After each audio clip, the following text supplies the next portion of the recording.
Ada nggak kalapas yang benar? Nggak ada yang benar. Bullshit lah, jangan pada ngomong deh lo, terus biar penjara tai semuanya.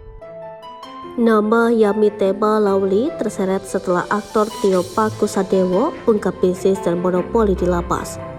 Viral di media sosial pernyataan aktor Tio Pakusadewo sebut ada anak menteri terlibat dalam bisnis dan monopoli di dalam lapas.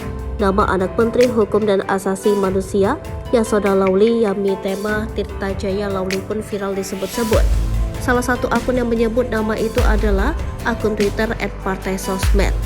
Dikutip dari akun YouTube Uyakuya, Tio Pakusadewo saat itu membongkar kehidupan di dalam lapas yang diduga melibatkan sosok anak menteri yang dikutip Selasa 2 Mei 2023. Tio Pakusadewo membongkar sejumlah bisnis ilegal di dalam lembaga pemasyarakatan. Penasaran dengan pernyataan itu, Uyakuya lantas menanyakan sosok yang dimaksud. Namun Tio tak mau menyebut sosok anak menteri yang diduga terlibat bisnis di lapas. Sosok anak menteri yang diduga membuka lapak dagangan di dalam penjara. Tidak cukup sampai di situ saja, Tio mengaku bahwa tidak ada kalapas yang benar-benar jujur.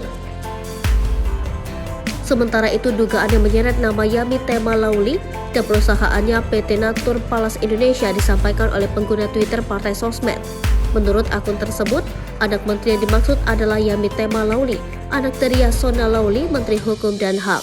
Tak hanya itu saja, disebutkan juga bahwa Cira Foundation yang dikelola Yamitema Lawli memonopoli bisnis koperasi dan kantin di beberapa lapas besar.